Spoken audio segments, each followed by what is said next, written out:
The galactic throne world of Virex Prime trembled not from seismic activity, but from the collective disbelief of the High Lords.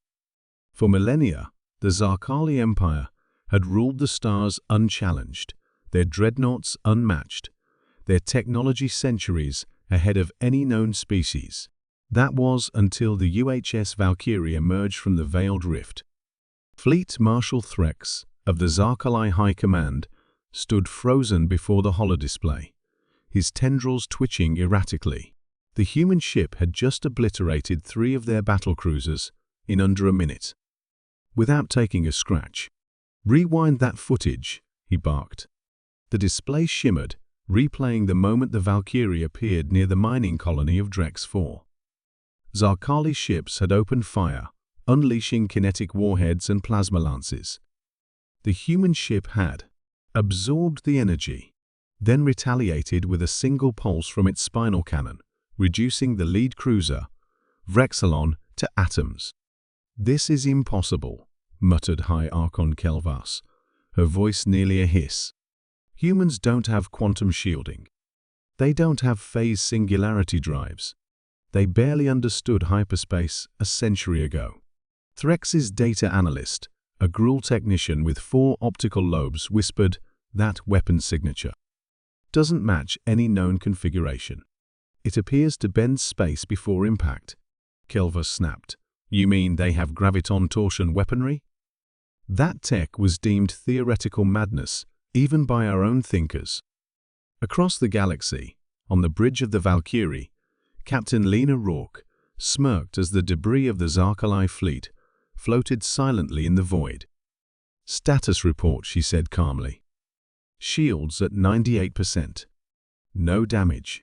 Enemy resistance neutralized," replied her AI-ARGUS with a tone of smug satisfaction. Lena folded her arms, watching the scan. "They'll send more. Probably a whole armada this time." ARGUS pulsed green. "Let them come. I've been wanting to test the dimensional disruptor." In the command chamber of the Imperial Senate, Threx slammed a datapad on the marble table. "This is a declaration of war. The humans have clearly violated the technological equilibrium accord. They're not supposed to even know how to fold singularities." Kelvas growled. "How did this even happen? Their last recorded engine tech was still reliant on crude fusion." A hushed silence fell. Then Threx answered the question none of them wanted to voice. They reverse-engineered something, or someone gave them technology. Back on Earth, in the underground citadel beneath the Siberian wastes, the Terran Defense Council met in emergency session. "They'll come at us hard now," said General Nakamura, tracing fleet positions on the holomap. "We've bloodied their nose. They won't let that go unanswered." President Ayanna Clark nodded. "We expected that. Is the Second Fleet ready?" "They're beyond ready. Every vessel is equipped with the new Helix drive. We can be in Zarkali space before they can mount a proper response." There was a pause. "And the architect?" General Nakamura hesitated. "Still dormant, but it's watching." Meanwhile, deep in the void between stars, the Zarkali Armada mobilized. Hundreds of ships, battleships, carriers, and the dread god ship Vraxis Eternal all converged on Sector 19 Theta, the last known position of the Valkyrie. They found nothing. No humans. No signals.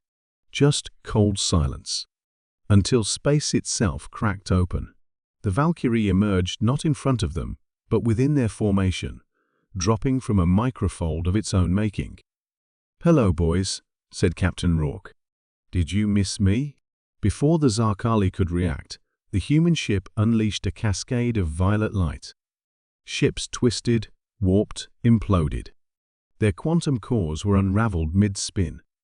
Time itself seemed to stutter. From the Vraxis Eternal, Threx watched in horror as half their fleet vanished. "This is genocide," he cried. "No," came a voice within his mind. "Calm. Human." "This is payback," said Rourke, now broadcasting telepathically via the Valkyrie's mind-bridge interface. Aboard Earth's orbital ring, Terran citizens watched the live stream from the Valkyrie. The caption read, "First Contact, Retaliation Protocols in Action." In the end, it wasn't a war. It was a lesson. A reminder that humans, when cornered, innovate. When underestimated, adapt. And when attacked, they build ships that make empires weep.